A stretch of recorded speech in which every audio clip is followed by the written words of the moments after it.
After a 2 week hiatus, it makes me so happy to say once again, welcome to Tiger Talks Wrestling. This is your host, Tony, and I am here today with a very special guest. He is the king of ultra violence. You can see him in DBW right now, Samael. Pleasure to be here. Well, thanks for being on.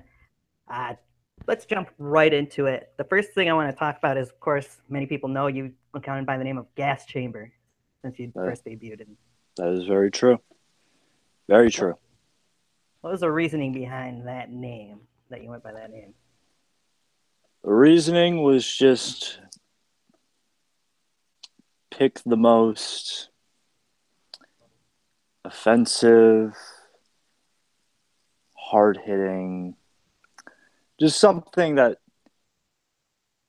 not many people are going to understand, and they're going to question. They're going to maybe be insulted because obviously it has can be taken very few ways, not of all positive. So, an extreme name for an extreme person was the mindset. Fair enough point. And we'll delve into that probably a little bit more. Let me get your BYW origins. What first got you involved in the backyard wrestling? What first got me involved was I lived around the ECW, later KWA, and I knew people that were involved at one point. And one day I went to see a show, and then next day I was on the card. All right. Would you say you had any influences, either backyard related or pro wrestling related, that made you decide to jump in the backyard? Pro would be the initial, and then later on I would get backyard influences. But of course, my pro influences would be everyone. Everyone's the Undertaker. Raven's a big one. You can obviously Right. see in my choice of dress. Mm-hmm. I was a big fan of the Hardy Boys.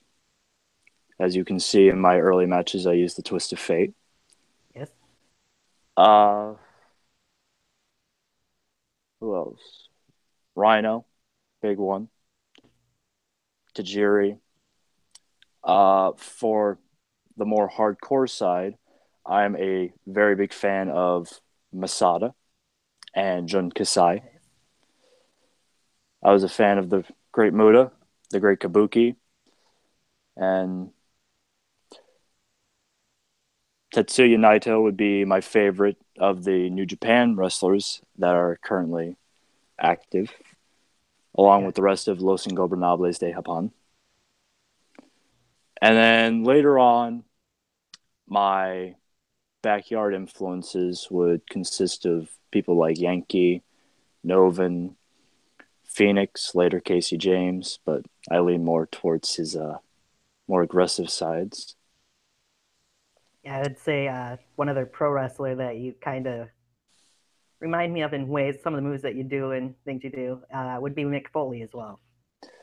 Yeah, I'm a very big fan of Mick Foley. I use the mandible claw from time to time in honor of him, and I've busted out the cactus elbow once.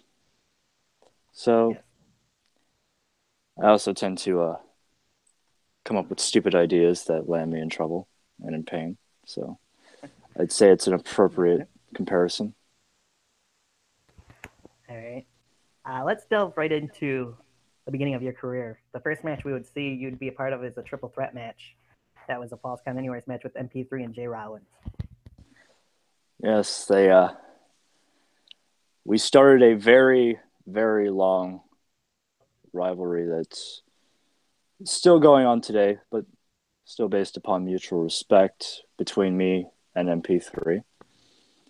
Me and MP3 have had many matches in my past, in my early career. And he was the more worthy opponent in that match, and he deserved a win at the time. Jay Rollins, of course, is now known as the crack baby of backyard wrestling. So started from a low totem pole. you could Yeah. say. What would you say was your overall opinion of how that match turned out for you? It's very apparent that I did not know what I was doing at the time. I can admit that, but I did show that I can land on something like thumbtacks and get up and continues kicking. So, Yes, I would say that was the beginning of the King of Ultra Violence moniker fitting quite well. yes, Yeah, you got a few guys cracking things up in the comment section. If you guys got any questions, make sure you put them in there as well. of course, all the Um, questions, all the comments. from that match, we would actually see you at Bryce Van Pelt's second birthday bash, another match with MP3, which was a buried alive match. Correction, Jay Madness. Or yes, that's what I meant. Sorry, my bad. Uh, Jay Madness and MP3 were very good friends at the time. They were tag partners, although they weren't very much seen in tag division because we didn't have one. But many of the MP3 matches that I have with him are unreleased. So Gotcha. what happened was we continued our little rivalry over the Ultraviolent title for two matches. One where he won, winning the title, and the next one in a non-titles match, I beat him, which led to somehow myself and Jay Madness being booked against Ellis Taylor and Cyrus X in a losing effort. And after that match, he assaulted me, which led to a buried alive match in which he was the better man. I had a humbling experience getting tombstoned into that hole. All right. And at that point, I realized that I wasn't as good as I thought I was. I wasn't as good as others thought I was. I was in reality just someone who could take a beating. So after that, I realized I was going to have to get good or die. Gotcha. So I got a couple questions in here from comment section. Um, one of them from Casey James I'll get to when we get into that match. But JJ Genovese wants to know, are you a fan of moon stomps to the throat?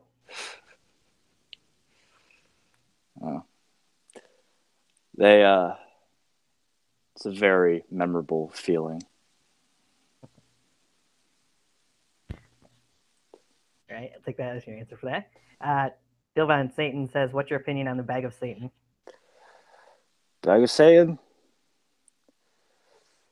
The Bag of Satan is a hard thing to have an opinion on while keeping it in a politically correct statement. But in short, she's a whore. Okay, fair enough. Would you describe yourself as undeniable?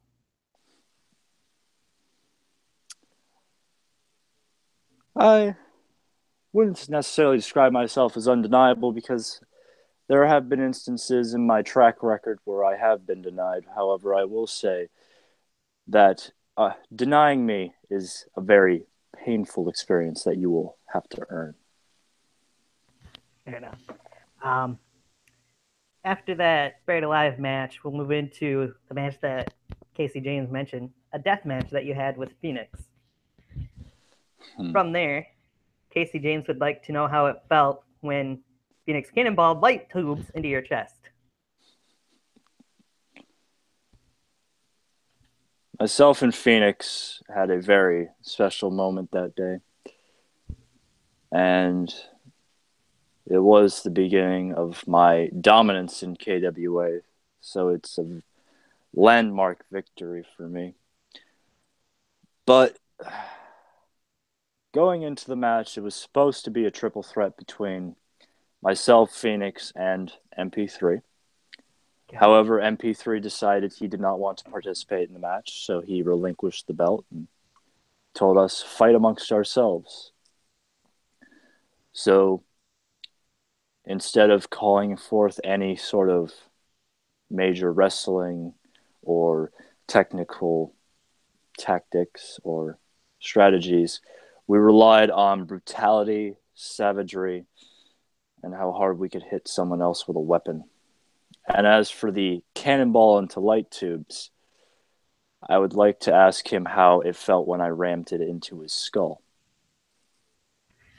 Fair enough question. I know you two took things pretty brutal in that match and pretty hardcore, I guess you could say, or extreme, whichever way you want to put it. Um, Casey also would like to know who the fuck makes those tables. It's the $1 million question of the backyard wrestling community. Who made the table? Truth is, I don't know. Maybe we'll find out one day. Be a good thing to know because I know it took you two opportunities to break that table. So Yeah. almost slipping off the roof of the garage there too. It was slightly slippery. Just a little bit, yeah. So it was a very hardcore match for anybody that's a fan of those, which I am at times. That was a very good match. Probably at that point, I would say one of your best matches that you've had in your career. I would say it would be my best up to that point. Now, let me see what else. Oh, Adam Anderson would like to know what your opinion on him is. Adam Anderson? Mm-hmm. He's a interesting character. He was in the Murder Club before I was. Yes.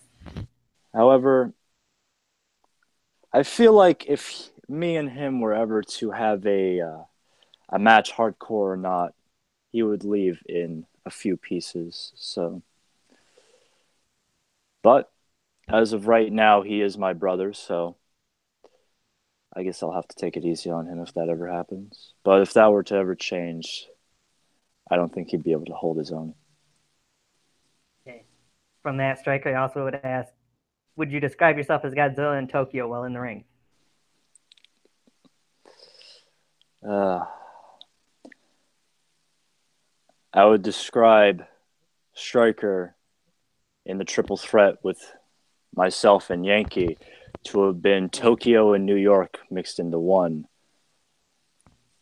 and myself and Yankee to have been the Godzillas, per se, if you would like to make references to that subject. Fair enough. Eric Caples Jr. comes in and says, "Hey, Samael, I'm a big fan of yours, but I want to know why did you join the Murder Club?" Why did I join the Murder Club? I joined the Murder Club because at at an early time, I believe that it was very trendy to want to join the Murder Club. Many people were striving to join it. Many people were asking to join it. However, I had a different philosophy.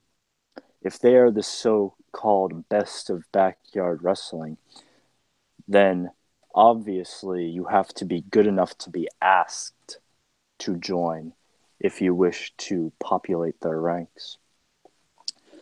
So what I did was I got good enough, and when they came calling, I evaluated my options and saw it as the best opportunity to have both family and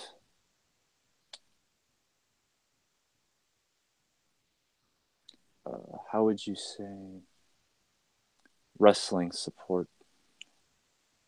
They can always back me up. I always back them up. And in the end, I may not agree with all of them, but for the most part, they are the best. So I feel it's fitting that I'm among them. A good answer to that one. Do you miss Children of Fire?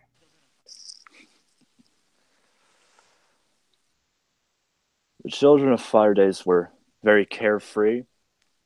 And in some ways, it's understandable to miss that. However, I believe that I've gone on to bigger and better things since then. All right.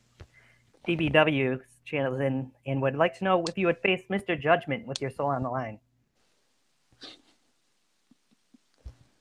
The question is he man enough to face me with his on the line? Fair enough. Those questions coming in, I'll keep getting to them. We kind of mentioned that triple threat match, which I'll get back to in a couple minutes. But before that, you had a match on the KWA channel against Casey James in BBW. Yeah, that was a dark time. A dark time. It was a time period in which the infamous body bag match had already taken place, which changed me in ways. I wasn't nearly as good as I should have been. I wasn't nearly as fast as I should have been. I wasn't thinking clearly. I was very distraught and distracted. And obviously, my performance suffered due to that. And the results speak for themselves. It was a great wake up call to inform me that I needed to change. I'll say it did take a super fucking arrow from Casey James to put you away, though, too. So the Super Falcon arrow wasn't too bad. However, a exploder onto concrete when your skull makes full contact isn't too pleasant either. we kind of went over that. He's a little late to come in, but elaborate a little bit more for Yankees in the chat now. Would like to know. He's curious as to why you did decide to join the Murder Club. Well, Yankee, because we are the best, and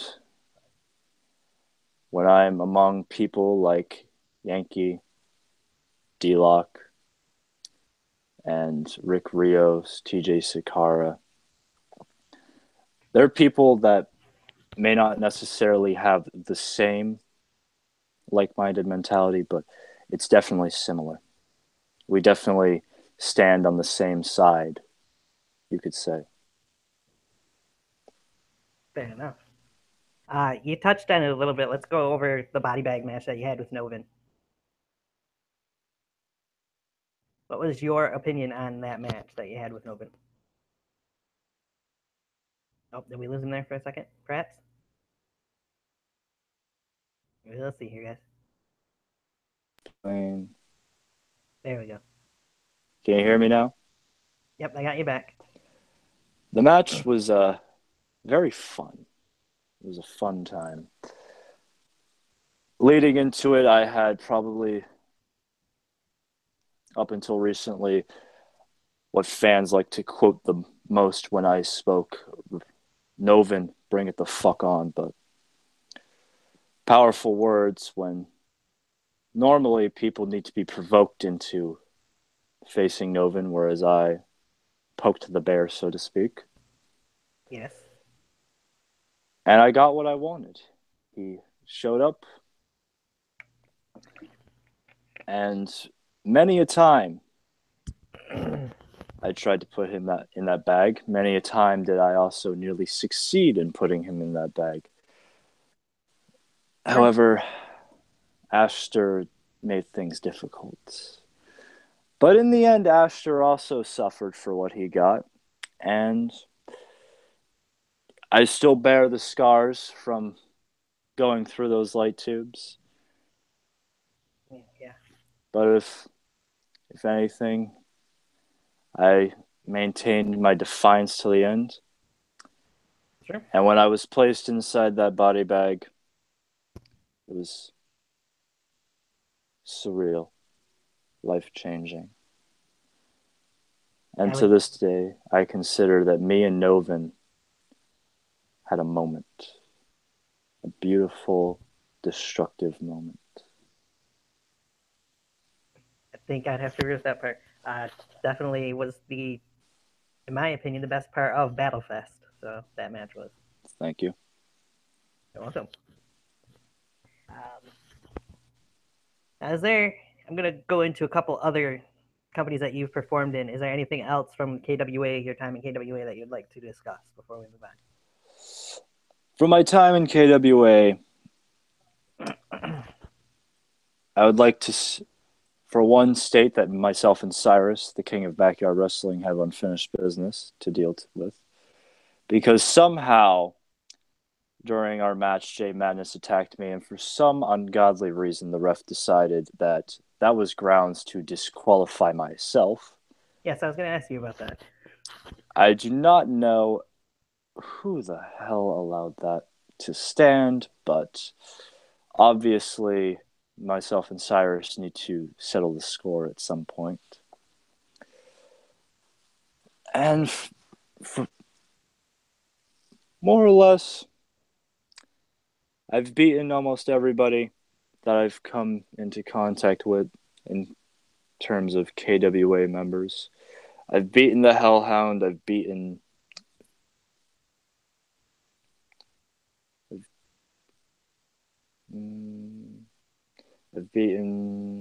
Striker. Not officially, but we beat him down enough to basically give us the win, us being the Children of Fire. Right. I've beaten Jay Rollins. I've beaten Steven Adams. I've beaten JJ Massacre. So I've gone through most of the list and have had a victory over them at some point. Fair enough. Uh, One name that you haven't really mentioned there that perhaps you'll get a chance to compete against with being part of Proving Ground now is Victor Van Pelt himself. Victor Van Pelt, I have had an encounter with in DBW.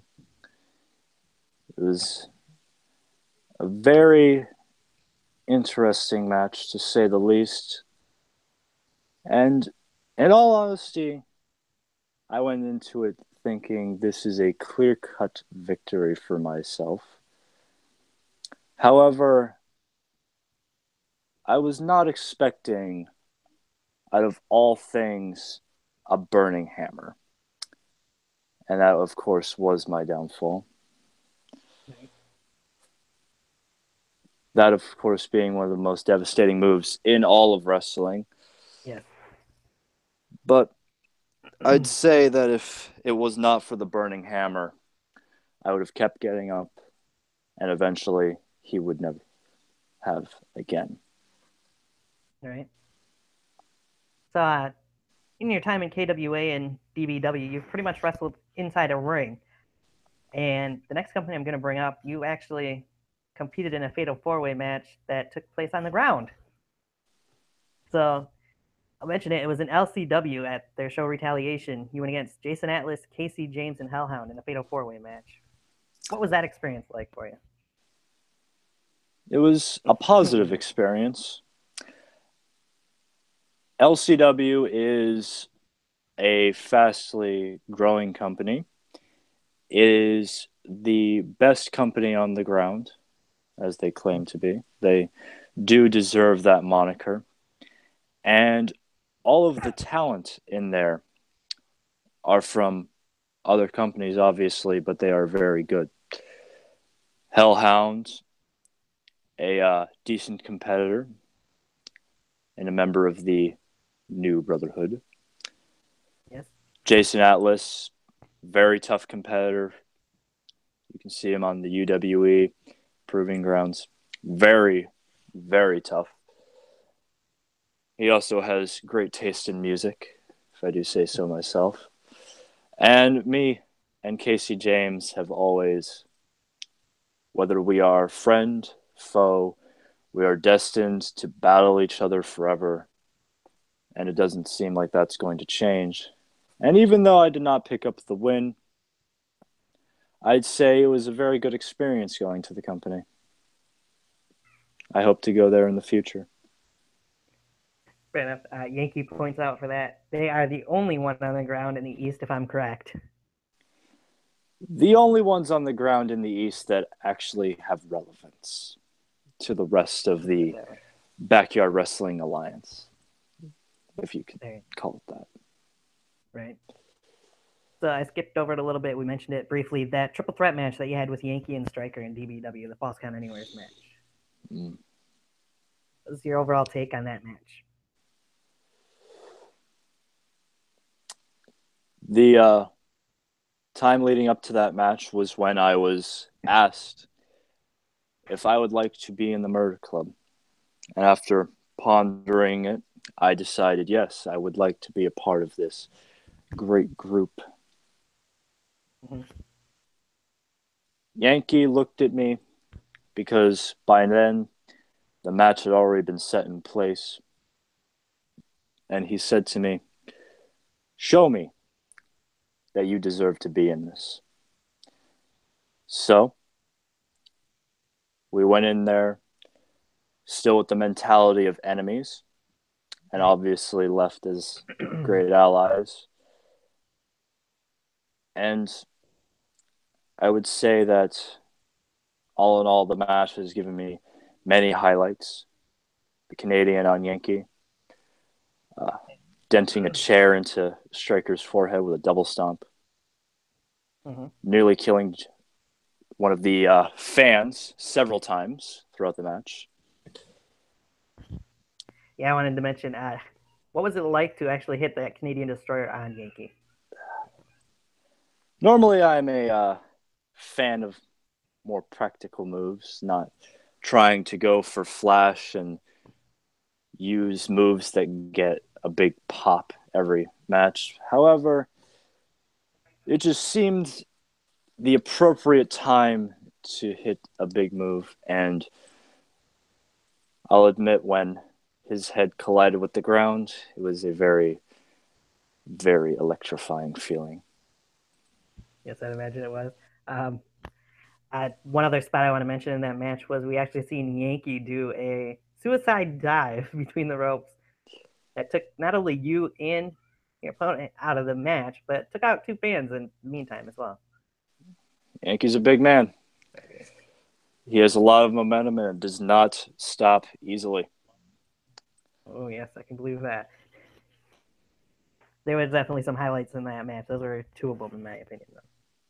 Two of the biggest highlights. Um, let's move into Proving Ground. We've just recently seen you debut there on episode 4 against one Timey Dong. If you can even call it a debut, yes, I have debuted on Proving Grounds. It was a very short match, if you could call it that as well. But Timey Dong, I must say, is very hard to take seriously when you step in the ring with him. However, I believe that. I came in there, did my job as quickly as possible, and ended it as soon as possible. And hopefully, in the future of Proving Grounds, I will have bigger and better matches to look forward to.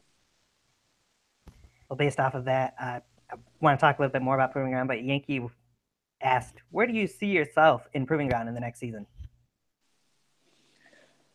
Where do I see myself?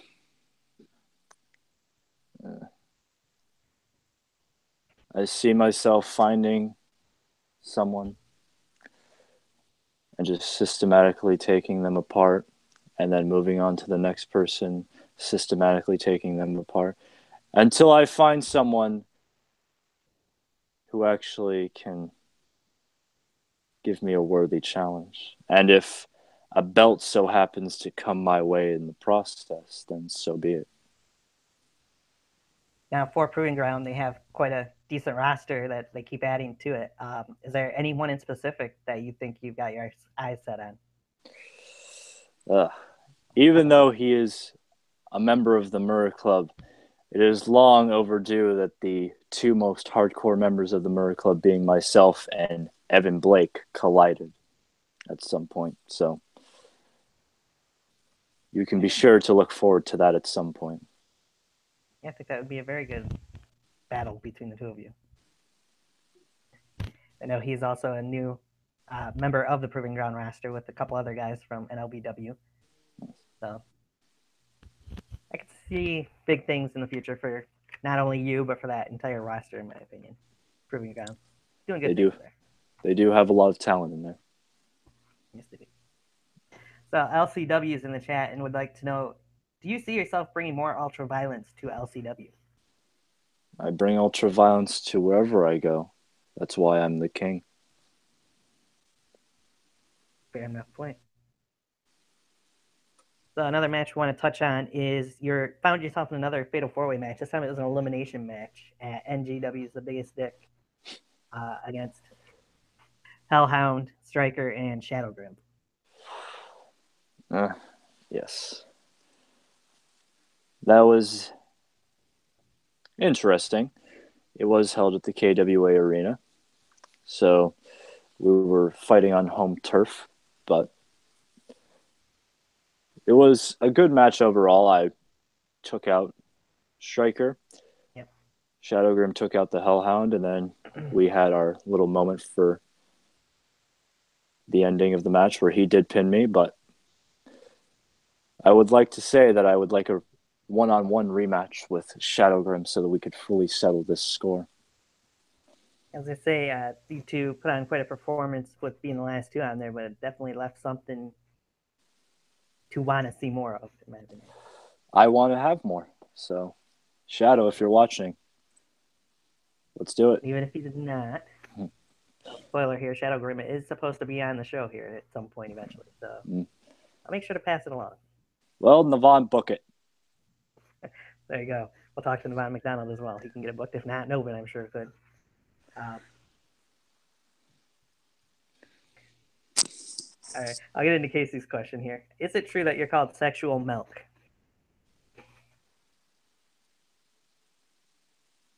What? I have no clue. What he's talking about.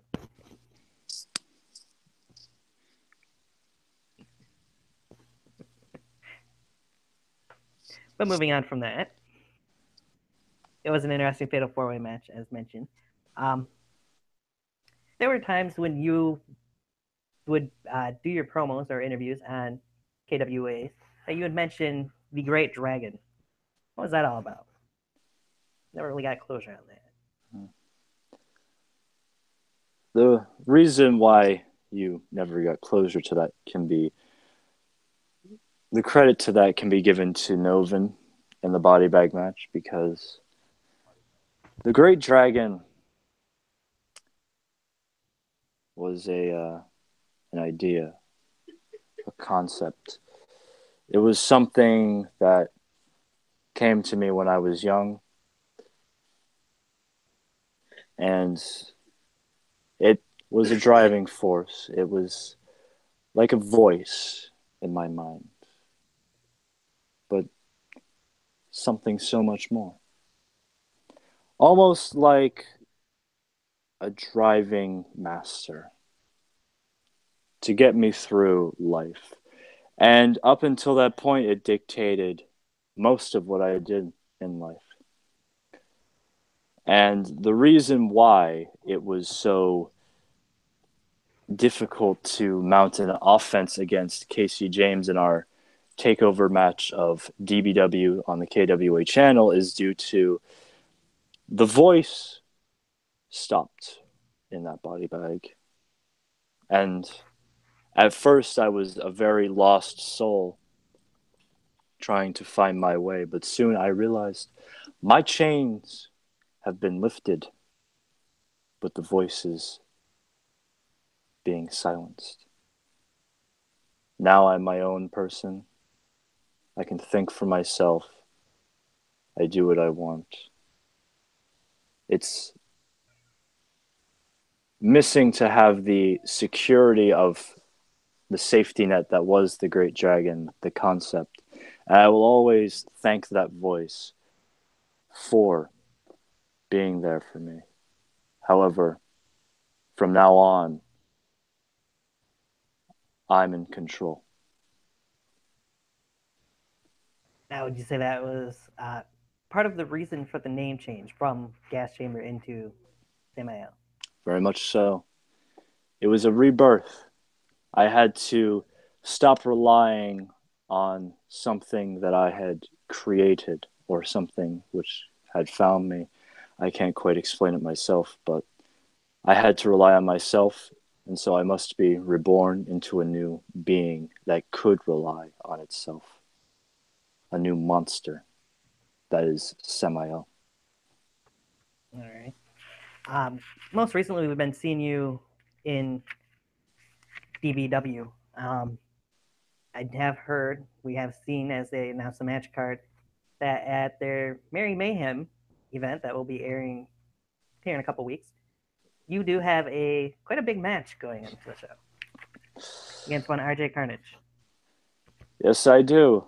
The golden whore of DBW, as I like to call him. Yes. And some people may be asking why I call him this, and it is because he is the fan favorite. He is who everyone likes to see, who everyone wants to see, and he feeds off of this because he is what they want their champions to be. He's what they'd like their champions to be. They don't want to see someone who appeals to their more violent nature, which they wish were suppressed, to be champion. They want the good-looking kid who is an underdog. They'd like the good guy. However, when they realize that I am more dominant than RJ, they will turn on him. It will happen, and eventually he will fade into nothingness if he does not adapt. So, that is why he is the golden whore, is because he does everything to please the crowd, because he is what they want him to be, not what he wants himself to be. Good explanation for that. I'm sure many people were wondering why said name was given to him. LCW is asking, who do you see yourself facing in LCW in the future? Who do I see myself facing in LCW? I'm not entirely too familiar with the LCW roster, so I would say that almost everyone who journeys to DBW, I would definitely like to face, especially Zach Webb. He would definitely be high on the list of opponents, as well as their champion, JJ Genovese. And to a lesser extent, Damon Scar. I think that he's a worthy opponent, even though he has some other dealings with to get to first. But when he's done with that, I'm right here, waiting. So I got a few fan questions here that were sent to me. One person wanted to know, did you think the body bag match was going to be as good as it ended up being? I knew that it was going to be good. I knew that it was going to be something special, and we never heard of another body bag match being done in a BYW setting, so we knew it would be unique. But I was very surprised at just how many times I heard match of the year being thrown around. And you should be in the Murder Club due to the levels that you performed at. And I was very much taken aback by this. So, to an extent, yes, I knew it would be big, but I did not know that it would be a huge phenomenon that it became. Gotcha. And then another question I had was, what are your top 3 favorite matches that you've been a part of? My top 3 favorite matches that I've been a part of. Obviously, the body bag match would have to be on there. Right. My triple threat with Yankee and Striker. Okay. And the death match with Phoenix. Nice choices. So Nevon McDonald actually had sent me a question for you as well concerning BEW. Their King of the Yard tournament that they recently put on. He was wondering what your favorite match from the tournament was, if you have one. It's a very tough decision. There were many, many good matches. I would say that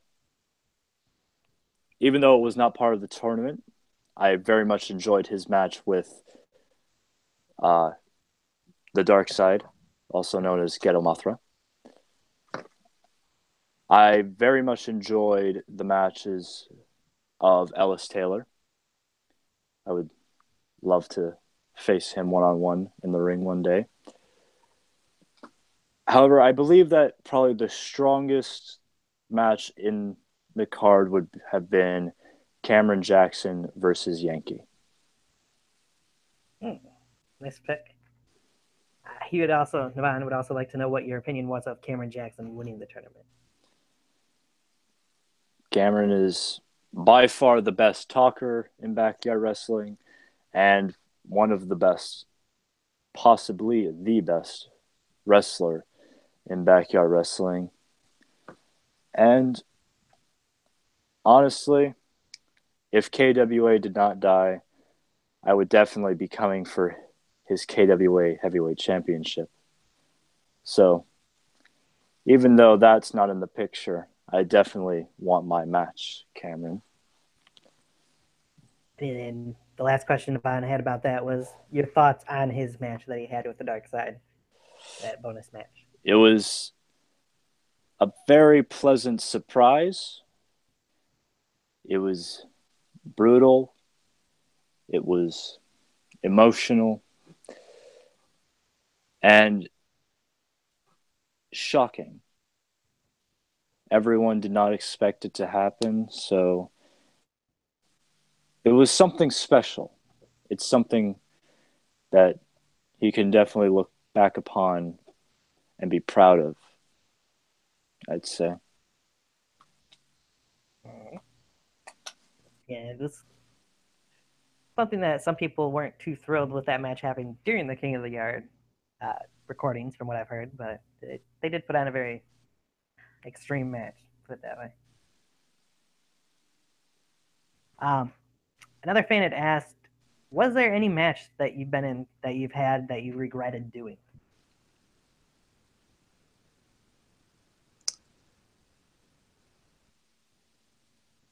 None that were ever revealed to the audience.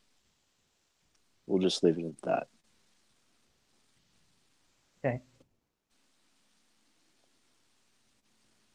So I guess, seeing that they're talking about it in the chat, Dilvan says, JJ and Damon are my kids. Why do you got to kill the kids? Well, sometimes you don't necessarily have to kill them, but you definitely have to put them in their place. So, Dilvan, if you really want me to not kill your kids, then I suggest keeping them as far away from me as humanly possible. All right. Um, Building off of that last question from a fan, I just wanted to know, is there any specific thing that you did in a match perhaps that you regretted doing? Maybe not just a match overall, but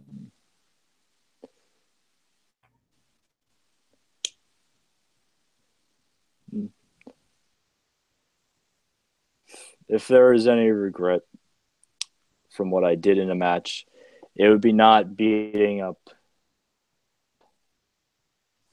as much as I should have in our body bag match, or my apologies, Buried Alive match.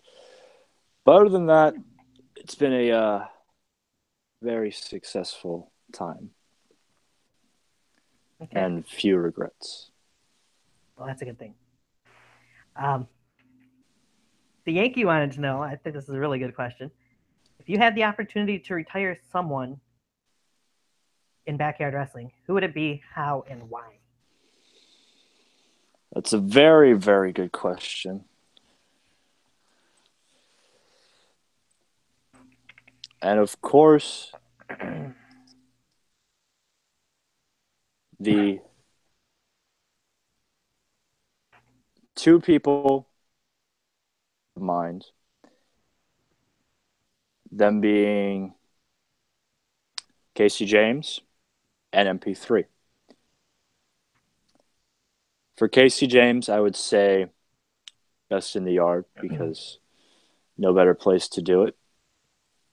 And it would be because of our long-standing history. And with MP3, it would where I would do it, I'd say either once again best in the yard. However, I would say a more appropriate place would be to do it in his own company, XHW. And I would do it because of our long-standing history, specifically the unfinished business that we have, and the fact that he's the one that broke me into wrestling. So I would love to have the opportunity to take the torch entirely from him. I think those were a couple of good choices, interesting choices. Um, you mentioned Best in the Yard. I'm sure you've probably seen this year's Best in the Yard. So I'm going to delve into that show a little bit if you don't mind. Go right ahead. What was your favorite match from the card if you had a choice? My favorite match.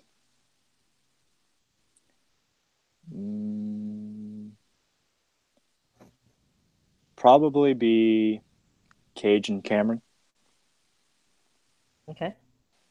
I believe that they put on an absolute wrestling clinic in that match. It was very, very well done. And I would love to see them finally settle the score in terms of a rematch to find a clear-cut winner. Because when the match ended, it definitely ended with me wishing to see more.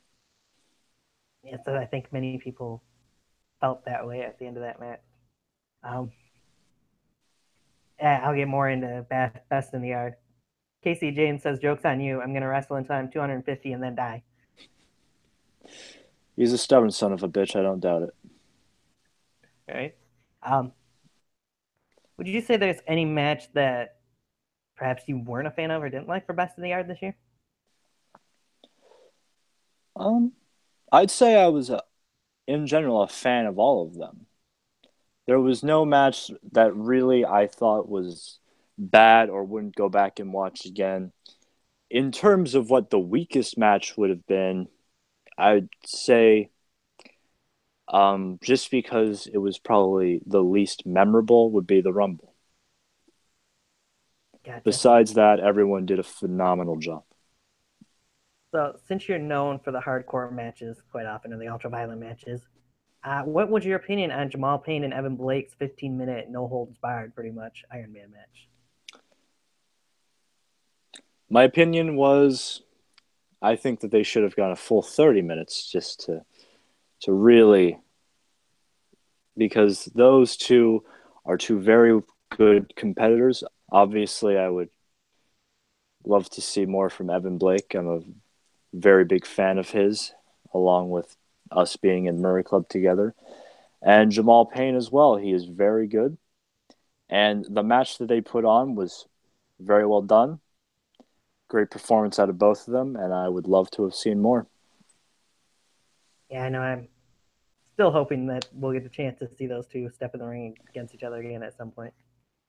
They are two very good opponents. So, yeah. So one other match that's got King of Ultraviolence on here that we can't go without mentioning for Best in the Yard because of how violent it was Novin and Drew Hood. Of course, everything of Novin's I do watch because I do want that rematch. I do want round 2 with him.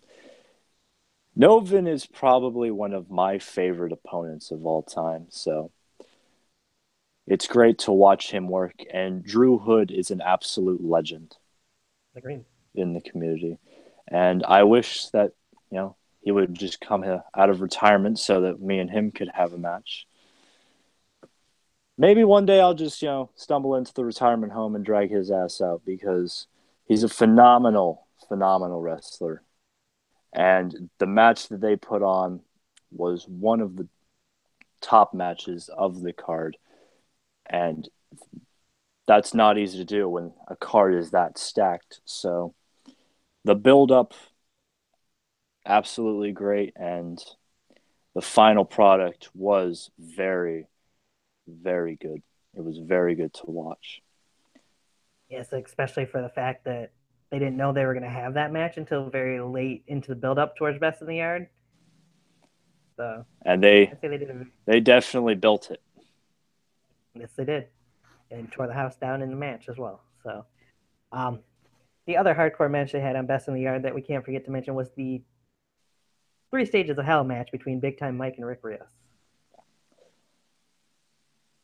I would say that that was the most emotional match of Best in the Yard and the most emotional match of the year, possibly the most emotional match in backyard wrestling. I, of course, I have great respect for both competitors, Right. and I will say that I'm a fan of both competitors.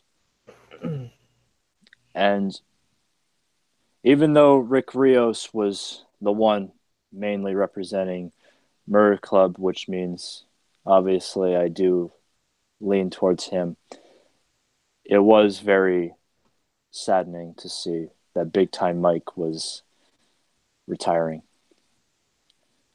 Right. I would have loved to had my own match with him. So maybe like Drew Hood, I'll have to stumble into the retirement home and drag his ass out because the matches that he puts on are phenomenal. And I would also like to face my brother Rick Rios in a match because he's a very hard hitting competitor, and I'm very known for being equally as hard hitting. So I feel like Big Time Mike, a match with him is wishful thinking. Rick Rios should definitely happen in the future because they are two great competitors and they put on the most emotional roller coaster humanly possible. Right. So I can't go without asking you the questions I asked pretty much everybody I have on the show. Did you think that Yankee and Zach Daniels should have been the main event of Best in the Yard this year? I do think that Zach Daniels and Yankee should have been the main event of Best in the Yard because many people are thinking in terms of the finished product, in terms of who should have been the main event, whereas we did not know how good matches were going to be before the show. Obviously, you cannot know that information. So they were the biggest stars. Zach Yes. Daniels, he recently was champ, obviously. So he was one of the biggest stars in VTW, Yankee being one of the biggest stars and the Meister of the Murder Club. So obviously, the two biggest stars with the biggest grudge against each other should have been at the top of the card.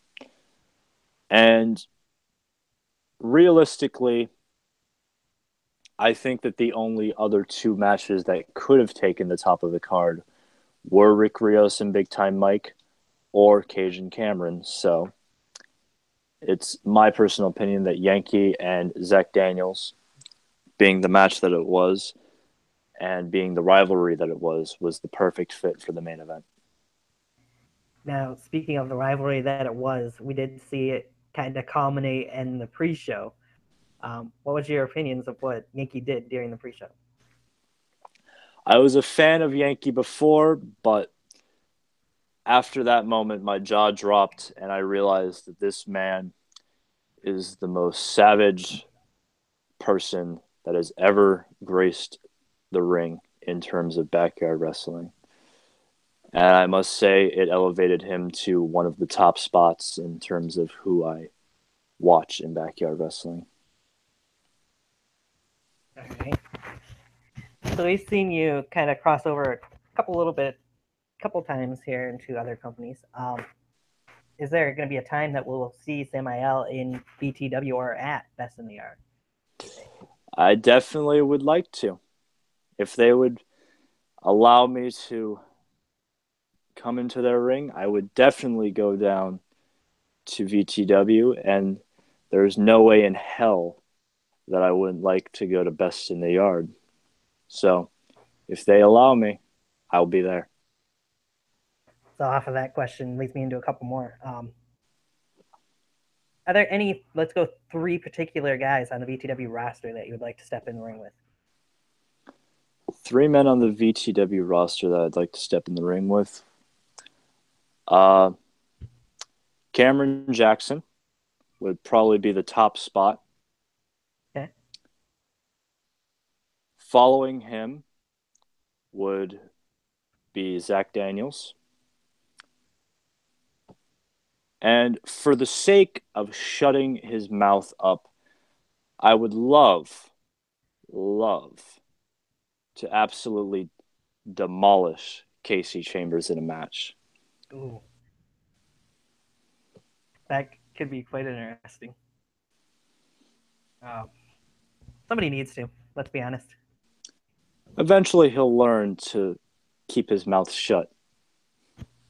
One could hope. Um, why Zach Daniels? You kind of went over Cameron Jackson earlier.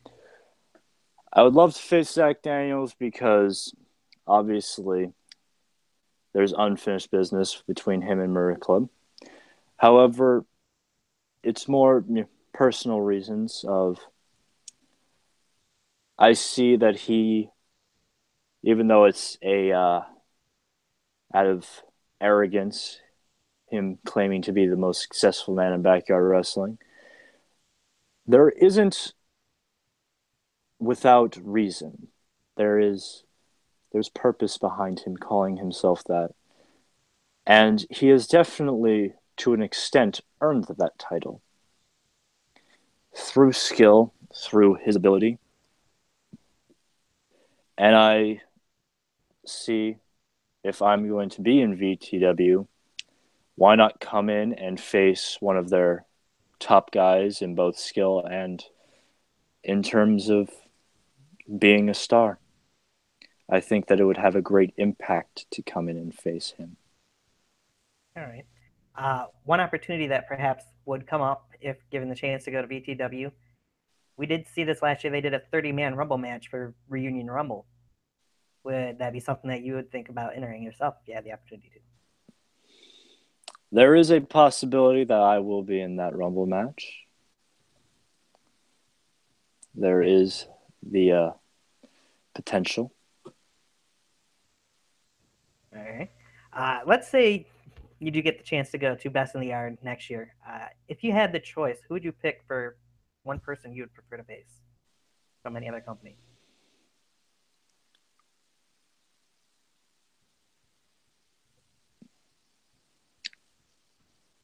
I will give you three. Okay. Of course, I would love to have my rematch with Novin at Best in the Yard. Right.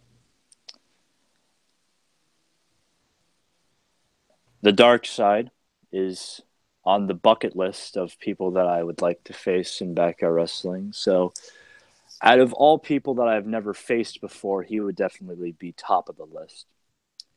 And then finally, Casey James, because anytime that we step in the ring, we do put on amazing matches, and they are magical. So they'd be my three bitty opponents that I would preferably like to have. Yeah, I definitely think you and Darkseid could put on one hell of a performance, whether it be a Best in the Yard or even in BAW if not at Best in the Yard. But let's move into one of my favorite parts of the show. Not always the guest favorite, but my favorite. Putting you inside an elimination chamber match because you would feel most comfortable in that, I'm sure. Tell me who the five guys are you're going to be facing inside that match.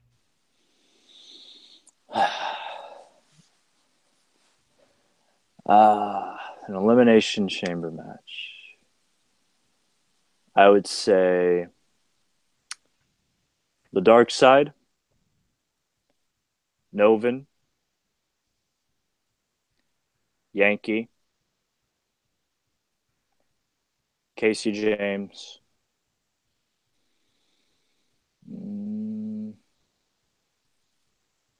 and Striker. All right. So out of those five guys, who's the last one you're eliminating to win the match?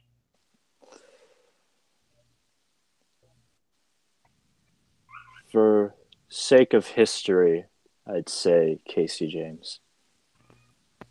Figured that'd be your answer, to be honest. And then off of that, it gets you the chance to go on a main event at Best in the Yard match against a champion for whatever title you prefer to. Who would it be and for what title? They don't have to be a current champion either. Main event Best in the Yard for a title. That's something we'll probably ever see, but hey.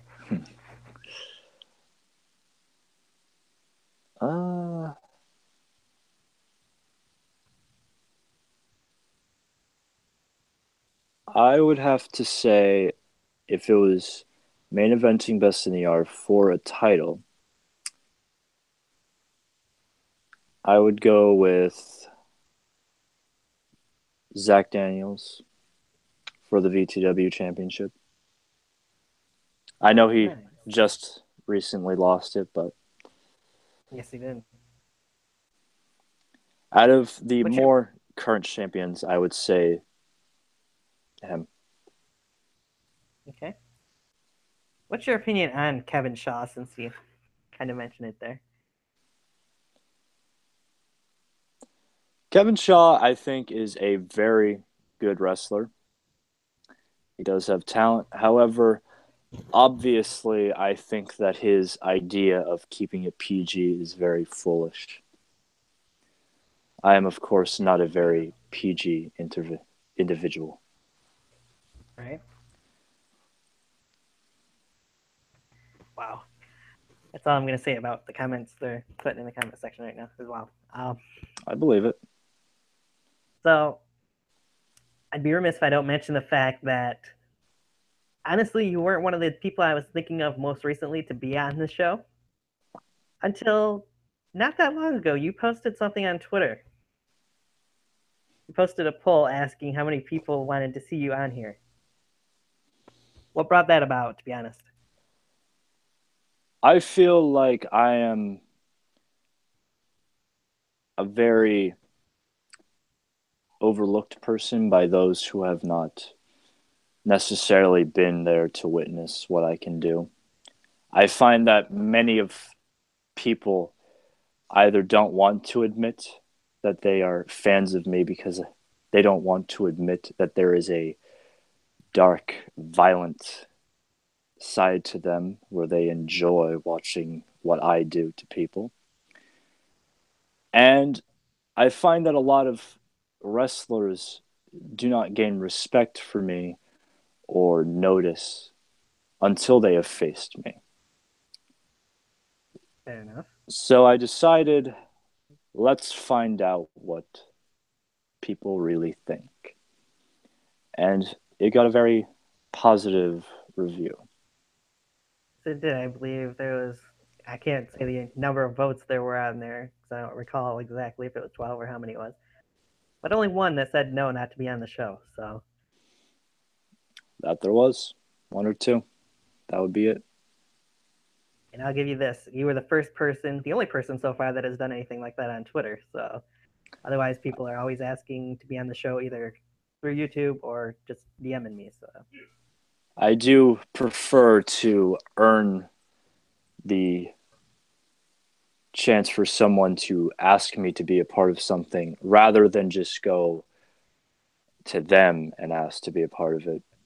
I feel that being asked to be a part of something is more special than asking to be a part of it.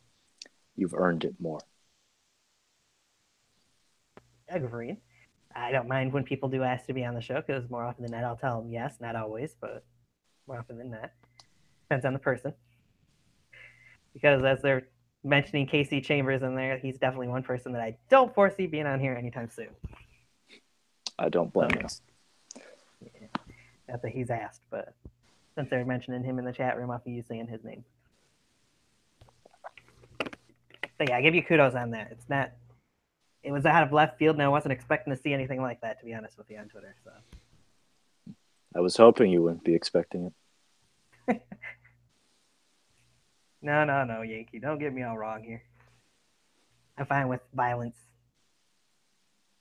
He's saying that I'm racist and against violence. No, I'm neither. Either one.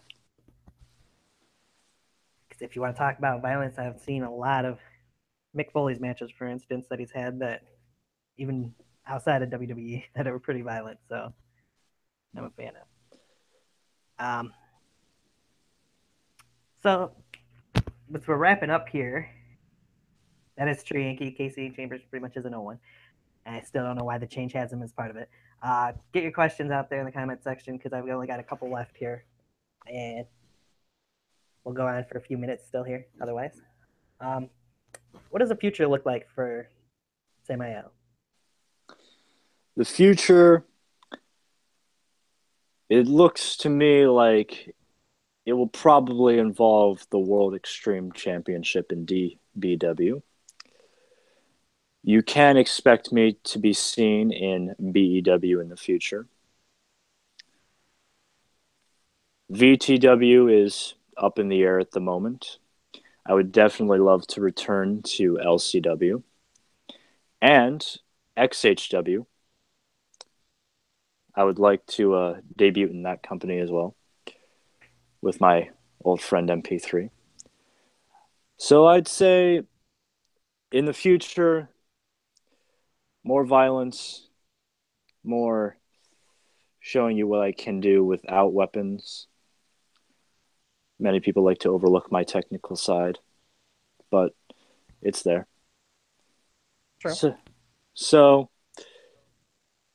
I'd say the future will be an endless cycle of finding a flaw and improving upon it and getting better and better and better.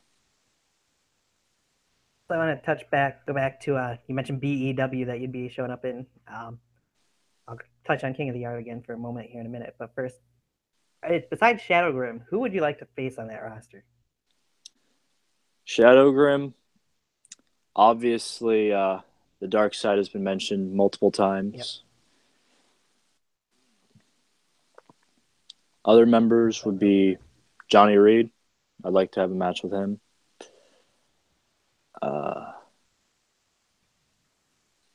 Possibly Jordan Oliver in the future.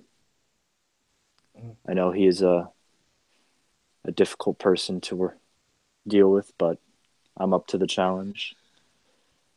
Navon, I'm always open to matches with. I always enjoy them.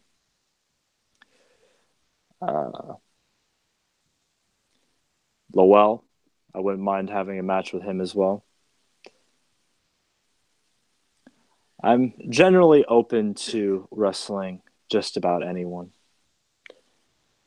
Now, one name you didn't mention there that I think would be a good matchup for you would be against JJ the Pitbull Cordero. JJ the Pitbull Cordero would be a very interesting match, and perhaps you're right. Maybe I am overlooking him at the moment. So you could add him to the list.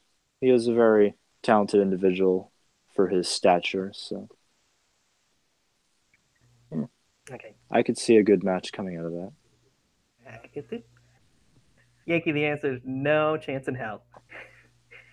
He says me versus them see 1-30 at best in the yard. No chance in hell. On a more serious note, Yankee also mentioned, sorry, Johnny Reed was retired by me. Well, like I said, I may have to stop in the retirement home and drag a few people out. Perhaps. Jason Atlas pops in and says, if there's anything he can get behind as far as this guy goes, as in you, it's violence. Yes, even though me and Jason so far have been on the opposite sides of the ring, or the ground, whatever you'd like to call it, I'd say that we have some similarities in our personalities and our the way we operate in terms of backyard wrestling. I can see that. Um, One final thing when it comes to BEW is there has been talks of possibly having a King of the Yard next year again. If would you be willing, not necessarily the word I'm looking for there, but would you be interested in being a part of that second King of the Yard tournament? Yes, I would, very much so. And I believe that it's a very good opportunity to stake my claim as well as have a few dream matches along the way, depending on how the card goes. Now, if you were a part of it, if it does happen, not saying it necessarily definitely will because it hasn't been confirmed yet. Um, if you had the choice of who you could face in the first round, who would it be and why? If I could choose who I faced in the first round, I'd go with Shadowgrim because he's a very dominant individual. And if I could knock him off first, then the rest of the tournament would definitely be a lot smoother sailing. And it would make my name very much elevated in the BYW community. I would agree with that. You only have been really in the backyard community for just over a year now that we've seen on YouTube. How much longer do you think you're going to be in the backyard community? Uh, I do see all of next year. Probably the year after that will be spent in the backyard. And maybe starting in 2 years, that will be when I start to journey into more indie level of wrestling. However, I do believe that even when I journey into that level, I will still come back to the backyards to stake my claim and remind everyone that I am very capable. Off of that, you would say you have pro aspirations then at some point. That I do. Now, for those pro aspirations, would you say ultimately going to WWE main eventing WrestleMania or Ring of Honor, or what exactly would you say you would think those would be? I would love to either be a part of companies like CZW, Combat Zone Wrestling, obviously due to my ultra violent style. However, if I was to journey into the companies that were less about that style of wrestling, more about mat style and technical, I would choose New Japan over WWE any day. Fair enough. Now, what's your since you mentioned New Japan and you're a big fan of that, I just want to get your opinions on a match for New Japan that we've actually seen made for the beginning of next year. Is Chris Jericho be facing Kenny Omega? I think that that is going to be an absolutely phenomenal match. Chris Jericho is return to Japan is long overdue. And I believe that it's, even though it's can be considered a loss for Kenny to not be back in the main event, I'd say that in the end he has won because he gets a match with one of the greatest of all time, the self-proclaimed GOAT, and the GOAT has earned his name through actions and not just through self-titling. True. All right, guys. So we're gonna wrap up here in a couple minutes. So if there's any last questions, make sure you put them in the chat section there. Any last topics that you want to touch on that we haven't mentioned? I'd like to say that although I'm very known for being the king of ultraviolence, I'm also very known for being the master of variation. And that claim being because I can take any move, for example, the DDT, turning it into the pump handle DDT, or any move to that you can see. I can take it, tweak it, make a variation, make it even more deadly. And you'll be seeing many more of those variations in the future. All right. Striker says he wants his rematch. Damn it. Well, he knows where to find me. So as I give them a few minutes, let's pull the curtain back a little bit here. Any stories that you want to delve into that people might not know about or have potentially heard of that you have a spin on from behind the scenes?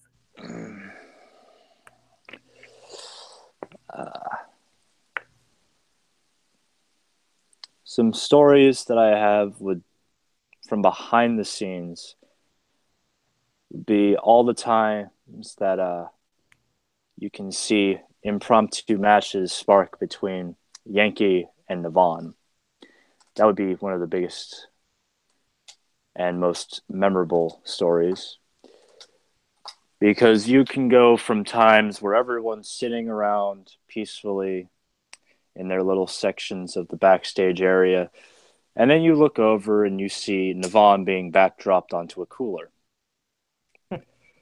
There have been times where myself and Navon have gotten into it, including a time where he choked me out with a large metal rod. Interesting. Johnny Reed once took a chair shot because of Yankee putting a finger in Navon's face. I've heard this one before. There have been many memorable times. DBW is very known for the random commentators showing up, such as KWA's Hash. He's been there a few times. All right.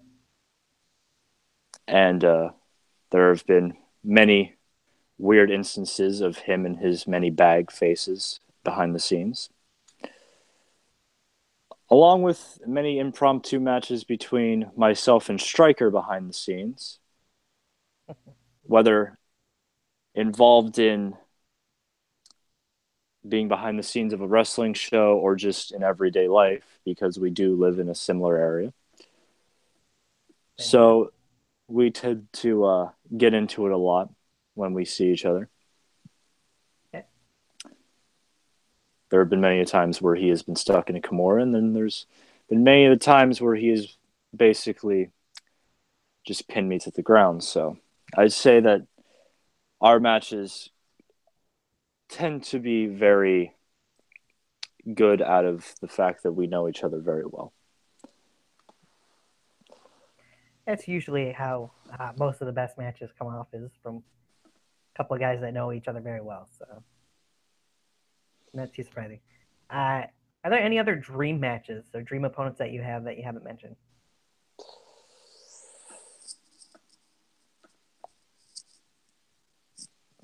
I'd say of them would definitely be Cage, Cameron's opponent, Biddy. After watching that match numerous times, I'd say I'd like to have a match with him. So, Cage, Hello World. Where's my goddamn match? Um, Other than that, Ellis Taylor. I'd love to have a match with him. Charlie Tiger. They're very talented individuals. Kevin Shaw. I definitely have a match with him in the future. Jamal Payne. D-Lock. Aaron Jones. And the DBW realm, I would love to have a match with Paradox of the New Brotherhood. Nice. In the UWF, I would like to have a match with the Assassin Scorpion. Okay. And from UWE, I'd say my top dream match would be Lips. Oh, the Freak Show. Yes. I would enjoy a one-on-one with him. It's an interesting choice. Quite the unique individual, I'll put it that way. And we have seen, yeah, I could see that working. I mean, you had your body bag match with Novin. He's had his Buried Alive match with Novin. So I'd say we are almost like a trifecta of the three estranged people in BYW. I think that's a fair point. The blackout Aaron Jones is joining us, and he said me. I would Not even enjoy a Aaron. match with him. I mean, we have seen Aaron Jones in some hardcore matches too. He can get hardcore, so I can see that. I can also face him in a non-hardcore setting. Yeah, Some true. people forget to remember that I'm very capable without weapons. Either way would be very good. Yes, I'd agree. Uh, since some of these guys have done it recently, would you have any advice for any younger guys that are starting out in the backyard community?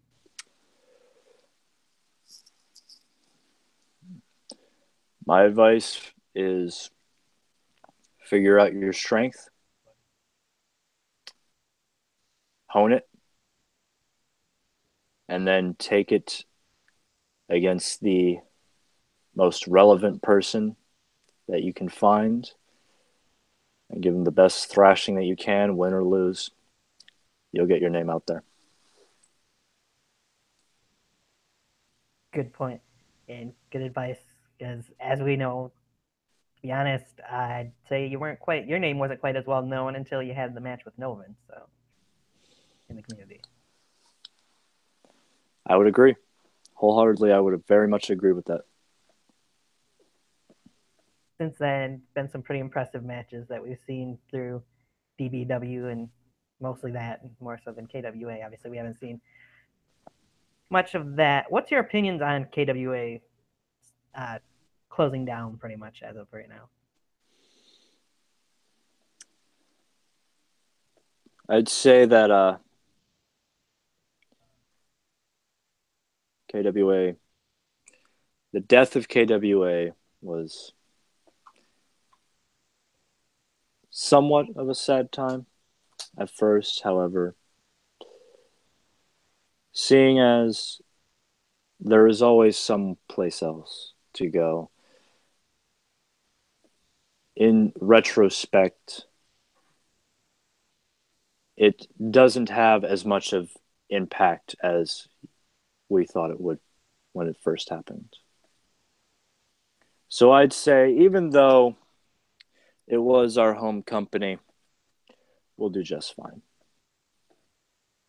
I would say so far you guys have done quite well between going to DBW or Proving Ground. So Yes. I mean, you can't go without mentioning how Victor Van Pelt from KWA is the Proving Ground champion. Casey James from KWA is now the DBW world champion. So pretty successful outside Huh. of the company. Most of us are successful, and I'd say, seeing as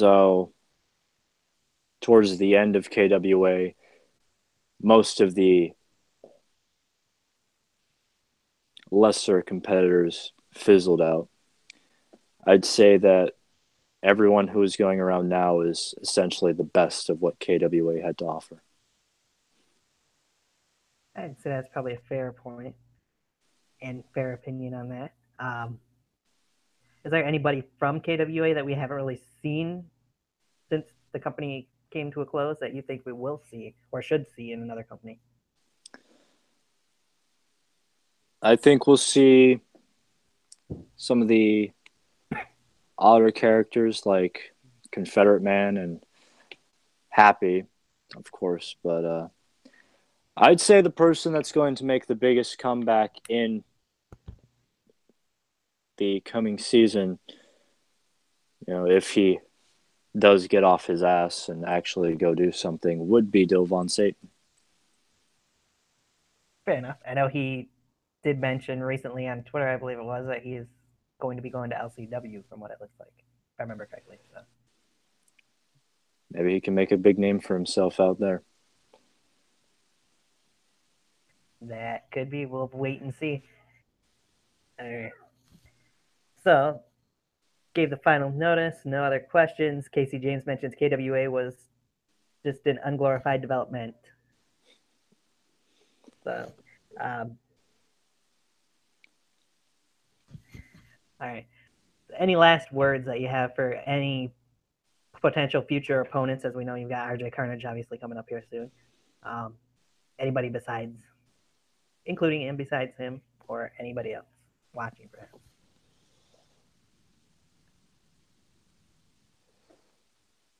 My advice and my words for people that I face in the future: if you do not know me before, you'll know me after. If you do not respect me before, you'll respect me after. If you think that what you have is good, you'll learn to cherish it more when you're in the ring with me. Because you will not appreciate the peace that you have until you know the suffering that I can give you. So, don't come into a match with me thinking that you're just going to roll over me. You're going to earn it. It's going to hurt.